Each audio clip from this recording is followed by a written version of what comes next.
नमस्ते। मैं doctor Nupur Krishnan, clinical nutritionist, आहार पोषण विशेषज्ञ। आम का सीज़न शुरू हो गया है और सबकी क्वेरीज हैं कि आम खाना चाहिए कि नहीं। मेरा वज़न तो नहीं बढ़ जाएगा, मेरी फैमिली में डायबिटीज़ मेडिकल हिस्ट्री है, मुझे डायबिटीज़ तो नहीं हो जाएगी। डायबिटिक पेशेंट, मैं आम कितना खा सकता हूँ? तो चलिए सबकी क्वेरीज पूरी कर देते हैं आज। देखिए, आम को फलों का राजा, द किंग ऑफ फ्रूट ऐसे ही नहीं कहा जाता है। Mango is loaded with vitamins, minerals and fibre. It's very delicious and it is very nutritious fruit. You must have. आजकल हम सब लोग इम्यूनिटी की बात करते हैं, शरीर की प्रतिरोधक क्षमता बढ़ाने की बात करते हैं, तो उसमें एक सबसे इम्पॉर्टेंट पॉइंट आता है एंटीऑक्सीडेंट। वो एंटीऑक्सीडेंट क्या है? Antioxidant vitamin A, vitamin E and vitamin C.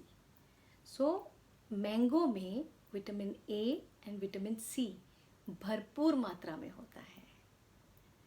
सो आम को आप अच्छे से खाइए, बट 3 बातों का ध्यान रखिए। वो 3 बातें क्या हैं? नंबर 1, आम का सीज़न जो होता है वो अप्रैल टू जून होता है। जो लोग जनवरी से आम खाते हैं मतलब आर्टिफिशियल मैंगो खा रहे हैं, आर्टिफिशियल राइपन मैंगो खा रहे हैं। Choice is yours. नंबर 2, आजकल हमारे घर में जब हम सामान लाते हैं तो एक प्रोटोकॉल है कि उसको कैसे रखना है, कैसे वॉश करना है, फिर कैसे स्टोर करना है। आम के लिए एक यूनिवर्सल प्रोटोकॉल है खाने के लिए।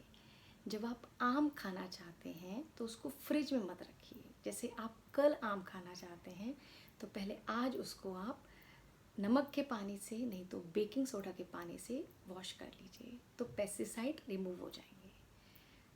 नंबर 2 में दूसरा पॉइंट है, कैल्शियम कार्बाइड से पकाया जाता है तो उसको ओवरनाइट सोकिंग बहुत अच्छा रहेगा। तो अच्छे से धोना और उसको ओवरनाइट सोक करना, नेक्स्ट डे खाना is important. Number 3 and very very important for everyone, this is applicable for normal people also and diabetic patients also. जब भी आप, नॉट ओनली मैंगो, जब भी आप कोई भी फ्रूट खाते हैं, don't eat after the meal, it will increase the glycemic load.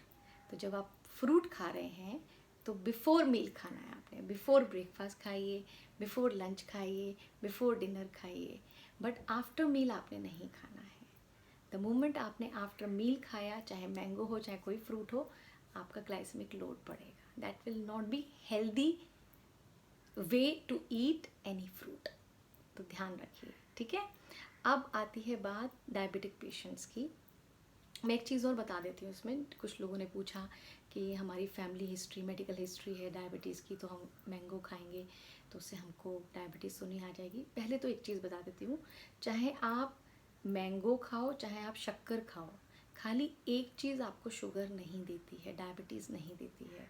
आपका टोटल लाइफ स्टाइल, आपका फूड हैबिट, आपका वे ऑफ लिविंग बहुत उसमें मैटर करता है कि आपको डायबिटीज़ आएगी कि नहीं आएगी। तो खाली जो नॉर्मल लोग हैं वो अगर शक्कर छोड़ देते हैं ये सोच के कि उनको डायबिटीज़ नहीं आएगी, तो ये मिसकॉन्सेप्शन है। जो लोग मैंगो नहीं खा रहे हैं ये सोच के कि मैं मैंगो खाऊंगा तो मुझे डायबिटीज़ आ जाएगी, दैट इज़ अगेन मिसकॉन्सेप्शन। तो ध्यान रखिए कि आप ध्यान से जो भी खा रहे हैं, पूरे दिन मैटर करता है, आपका पूरा लाइफ स्टाइल मैटर करता है, तब जाके उसका कुछ रिजल्ट निकलता है। तो इट्स नॉट वन कंपाउंड और one food item which will improve your immunity and which will cause you any problem which can give you diabetes. So एक कंपाउंड आपको इम्यूनिटी नहीं बढ़ा देगा और एक कंपाउंड आपका डायबिटीज़ क्रिएट नहीं कर देगा। ध्यान रखिए इस बात के लिए। तो डायबिटिक पेशेंट की बात हो रही थी कि वो लोग खा सकते हैं कि नहीं। देखिए, डायबिटिक पेशेंट के लिए रॉ मैंगो ब्लेसिंग है, क्योंकि रॉ मैंगो के जो कंपाउंड हैं वो उनके लिए मेडिसिन का काम करेंगे। तो रॉ मैंगो आप चटनी में ले लीजिए, आम का पन्ना बना लीजिए, उसको एज ए आप सब्जी बना लीजिए, उसको दाल में काट के पका लीजिए, बहुत टेस्टी लगता है। तो इस तरह से रॉ मैंगो अगर डायबिटिक पेशेंट खाएंगे तो उनके लिए मेडिसिन का काम करेगा, नंबर 1। नंबर 2, राइपन मैंगो खा सकते हैं कि नहीं, ये मैं आपको बता दूं कि डायबिटिक पेशेंट के लिए फ्रक्टोज शुगर ही एनर्जी का सोर्स होता है, तो वो खा सकते हैं, बट वो कितना खाएंगे, what should be the quantity and what should be the frequency, कितनी बार खाएंगे, ये डिपेंड करेगा कि उनका डायग्नोसिस क्या है, वो सीवियरली डायबिटिक हैं, माइल्डली डायबिटिक हैं या मॉडरेटली डायबिटिक हैं। सो अगर किसी का क्वेरी है तो मुझे इनबॉक्स करिए, मैं आपको बताऊंगी आप कितनी बार खा सकते हैं, कैसे खा सकते हैं। बट चूँकि एक प्रोटोकॉल है जो स्टैंडर्ड सबके लिए है, चाहे वो डायबिटिक हो, जो नॉन डायबिटिक हो, फ्रूट आफ्टर द मील नहीं खाना है। तो ये बात ध्यान रखिए, आप हमेशा स्वस्थ रहेंगे, खुश रहेंगे। लॉकडाउन का माहौल है, भगवान का शुक्र है, हमारे पास छत भी है और खाना भी है, तो इन्जॉय करिए। ये टाइम भी यूं ही निकल जाएगा, चिंता मत करिए। खुश रहेंगे तो टाइम जल्दी से निकल जाएगा। Every situation is temporary, nothing is permanent, चाहे वो खुशी हो चाहे वो गम हो। Thank you, stay healthy, stay happy, stay connected. Thank you.